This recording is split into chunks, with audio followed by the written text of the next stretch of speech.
हाँ हेमलता जी, अरे एगो बड़ खुश खबरी न हुआ। वो दीपकवा के सारा पोल खुल गई। अरे पटना के बड़का पॉकेट मार हो, ओकर नाम है राजा। हम तो घर ही आके खुशखबरी देवे चाहत रहनी, लेकिन ना रहल गई, से फोन कर देनी। भैया भैया इका फटेचर जैसन घुमा तारा। अरे का करी बहन, जब नौकर बन गल बानी तो नौकरी जैसन रहब ना। अब तहरा के नौकर बने के कोनो जरूरत नहीं खे। अब हमनी के पुराना दिन वापस आ जाई। हाँ, वो पाकिट मरवा हमनी के बहुत नाच नचौलस। अब हम नचाई बोकरा की। अरे बाप रे बाप, सवेरे सवेरे चंडाल चौकड़ी के दर्शन। लागत आज दिन ठीक ना जाई। एकदम सही कहले। आज से तोहरा खराब दिन के शुरुआत हो गई राजा। राजा? कौन राजा? कैसन राजा? लगता औकात के साथ साथ अपन नामों भुला गई बड़े। तमीज से बात कर, ना तो लौट मार के बाहर निकाल दे। ये कहां से हो गई? 2 कौड़ी के पैकेट मार दीपक के जगह लेके अपने आप के सच में राजा समझे लगले का रे?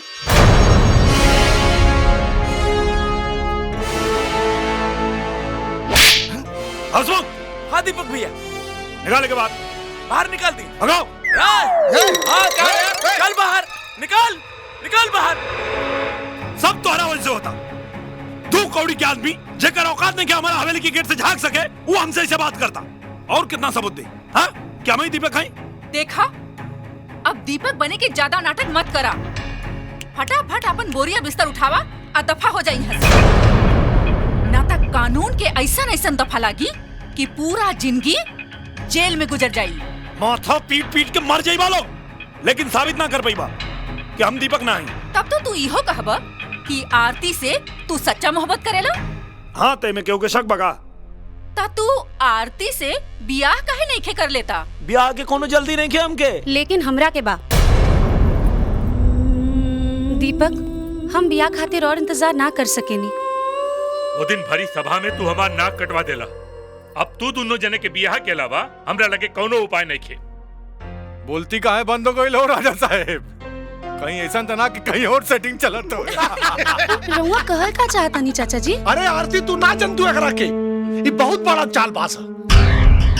अरे चुटकी बजा के तोहरा के सेट के लालस, दीपक बन के करोड़ों का जायदाद हथिया लालस। अरे झूठ फरेब और धोखेबाजी का जिंदा मिसाल है।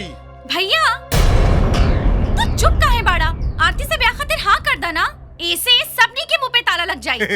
ये बिया खातिर हाँ कैसे कही? ये भरुपिया का धीरे धीरे पोल खुलत जाता हो भाई। हाँ तो ठीक बा, एक काम करो लोग, हम बियाह खातिर तैयार बन।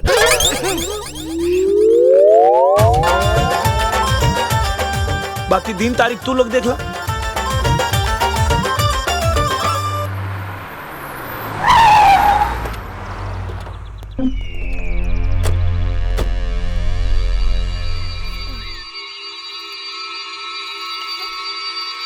के हवा तू लोग अंदर कैसे आ गई लोग? ये बतावे खातिर कि जेकरे नाव के माला तू दिन रात जपेलू, तू जेकरे नाम के मंगलसूत्र पहनले बारू ना, जेकरा नाम के सेनूर लगौले बाड़ू ना, वो राजा अब केहू और के मांग का सेनूर बने जाता।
हमसे छीन के आज दे दी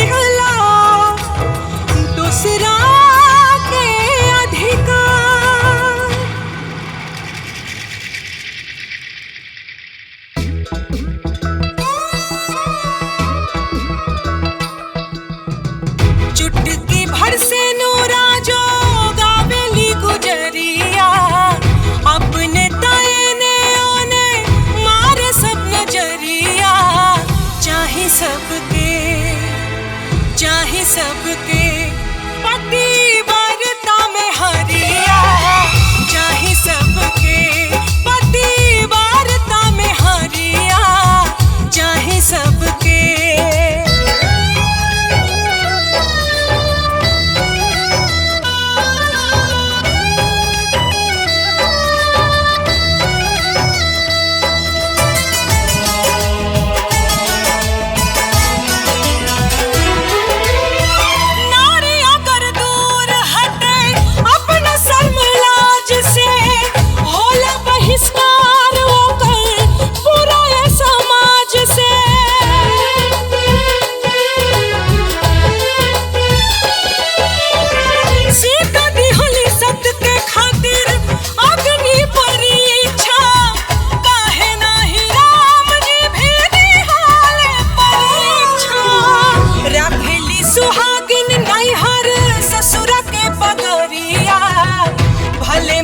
झाके जाके काई गो दुवरिया, चाहे सबके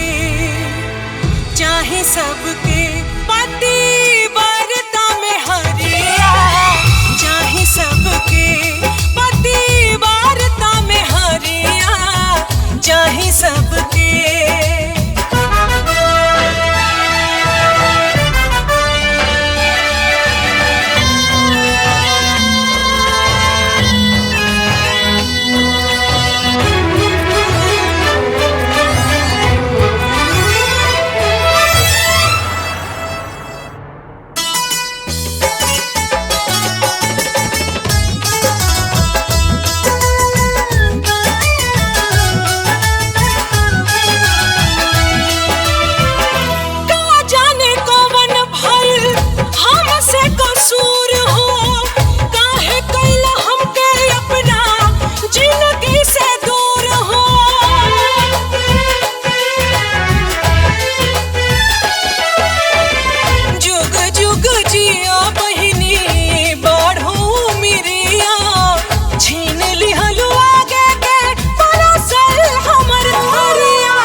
चाहे सबके पति वार्ता में हरिया, चाहे सबके पति वार्ता में हरिया, चाहे सबके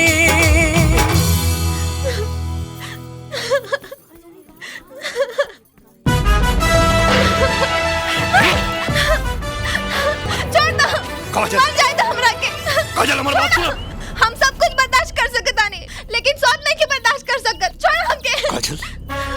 काजल हम तो हर कसम खा के कहता नहीं काजल, हम सिर्फ तुझसे प्यार करें काजल।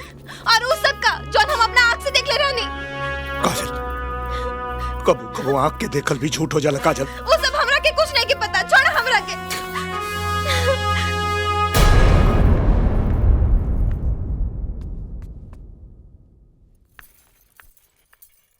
अरे तू यहाँ आ गेलू? का करी, भात और भतार बिना मने ना लागेला।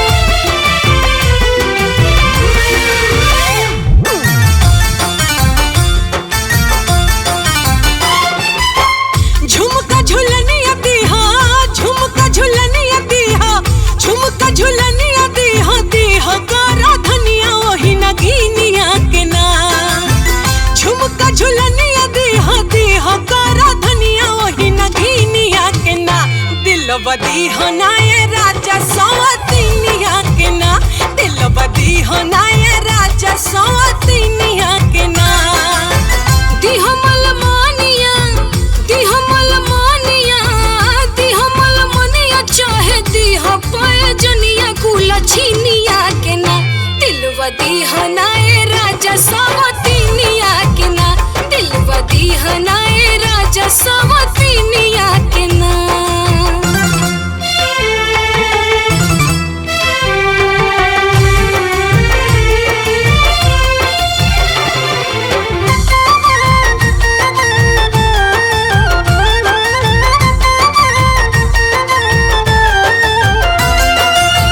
सगरी समनिया में बाखरा लगाइब एहो राजा प्यार तोहर बाटे नाही पाइब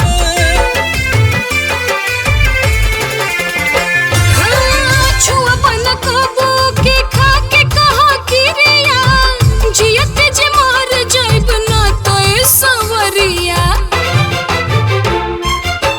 मोहलिया टार दे हाँ मोहलिया लहंगा सारी ओही ठगीनिया के ना दिलवा दी हनाए राजा सवतीनिया के ना दिलवा दी हनाए राजा सवतीनिया के ना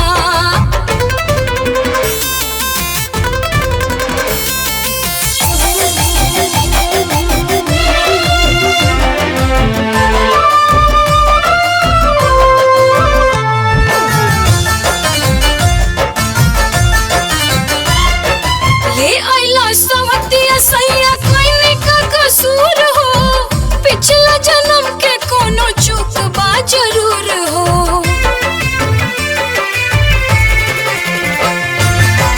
से जिया के सुख सैया जाहिया बताही ओही दिन राजा हमर छाती फट जाई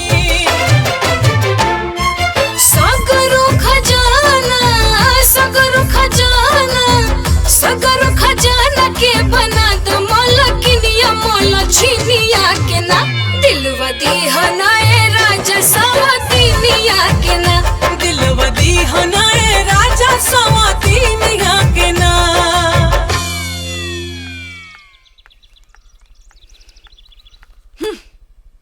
ई कहा ढंग से आंख खोल के पढ़ लो हमनी के बर्बादी के इस्तेहार छपल बा एहमे का छपल बा भैया? अरे ससुरा दीपकवा तक घर ऑफिस बंगला कुल बेचाता। काल उ सारा प्रॉपर्टी बेच के सब पैसा लेके चल जाई और तू लोग यहाँ हाथ पे हाथ धर के बैठल रहा हाँ?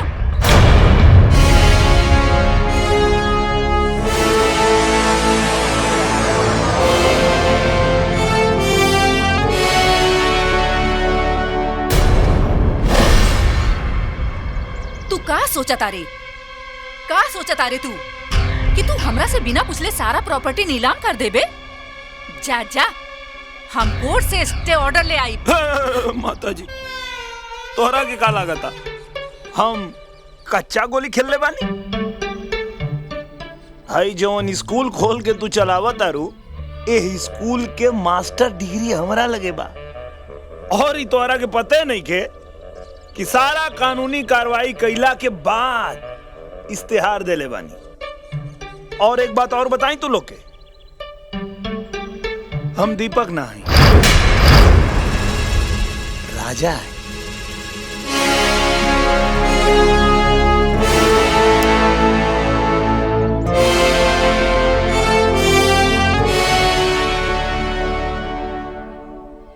अब पता चल गई ना अब दम बात बांस करो लो ना तो बर्दाश्त करो लो।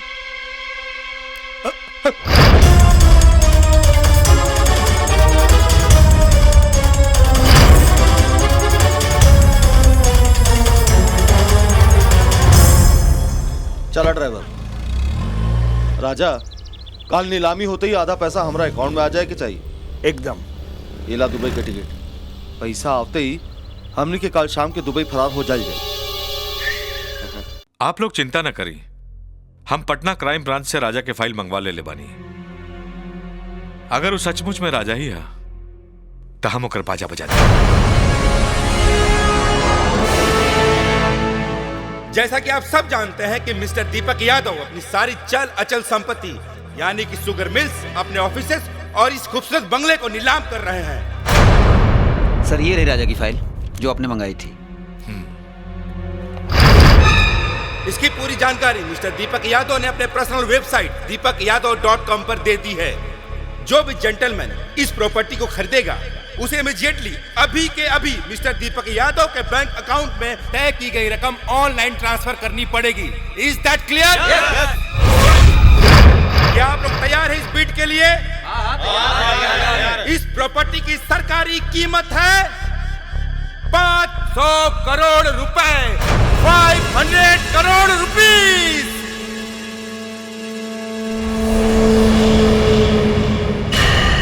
तो बीट शुरू की जाए। 550 करोड़, 550 करोड़ रुपए, 550 करोड़ एक, 600 करोड़, 600 करोड़ दो, 750 करोड़, 750 करोड़, 750 करोड़ एक, 750 करोड़ दो, 800 करोड़, 800 करोड़, 800 करोड़ एक, 800 करोड़ दो, 800 करोड़ तीन। Sold out. Congratulations mister Ramesh Agarwal. अब ये पूरी प्रॉपर्टी अब आपकी हुई। मिस्टर रमेश अग्रवाल, जैसा कि आपको पहले ही बताया जा चुका है कि आपको तय की हुई रकम को मिस्टर दीपक यादव के बैंक अकाउंट में ऑनलाइन अभी ट्रांसफर करना पड़ेगा। यहाँ साइन कीजिए। Thank you.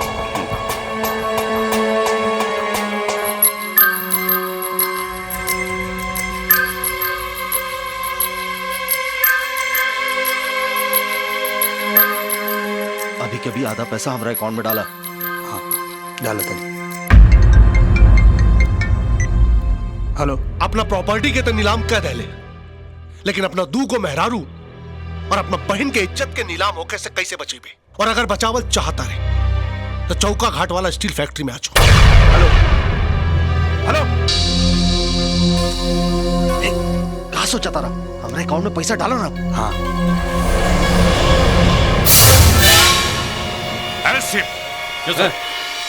तोर पोल पट्टी पूरा खुल गई बा राजा। अब तोरा के पूरा जिंदगी जेल में सड़ाई। ले चला कर।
आसमान में ठिकाना केहू के ना होला, ऊ कहीं के ना होला जे केहू के ना होला।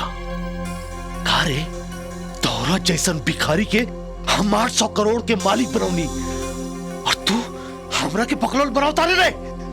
बता पैसा हमरा अकाउंट में काहे ट्रांसफर ना कर ले? अरे डाल देनी ना, क्या बात करता है? अब अकाउंट चेक करा, अपन 400 करोड़ डाल दे भाई। ज्यादा होशियारी ना तो ही छव के छव ठोक दे। बता पैसा केकरा अकाउंट में बा? पैसा दीपक के बहन सोना के अकाउंट में चल गई। अरे बेवकूफ, ओकरा अकाउंट में काहे डाल दे ले? काहे डाल ले मतलब?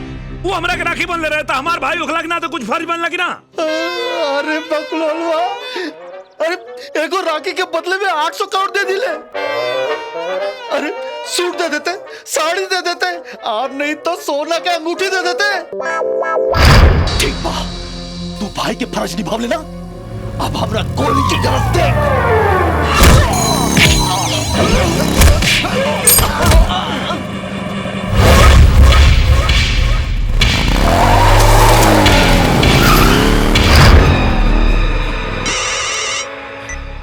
हाँ मुन्ना बोल। हाँ विशेष भाई, हो रजवाड़ा नीलामी के सारा पैसा दीपक का बहन के अकाउंट में ट्रांसफर कर दिले बा। का? क्या बात करता रे? ओकरा मुंह से हम खुद सुननी हां। काबिल भैया, अरे वो रजवा नीलामी के सारा पैसा दीपक के बहन के अकाउंट में ट्रांसफर करवा दिलस। का बात करत अरे रहा? सही कहा तानी, वो रजवा अपना मुंह से मुन्ना के बतौलस।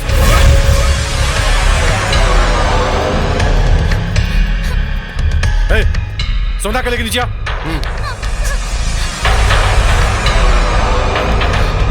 चल चल चल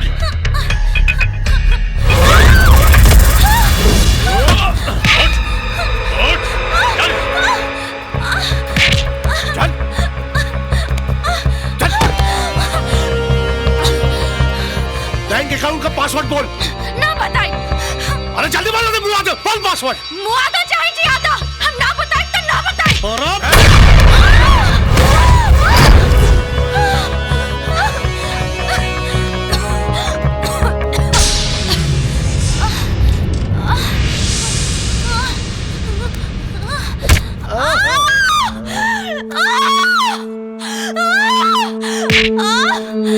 चाहे हैं? पासवर्ड बोल, पासवर्ड बोल, ना बताए। पासवर्ड बोल, ना बताए। बोल।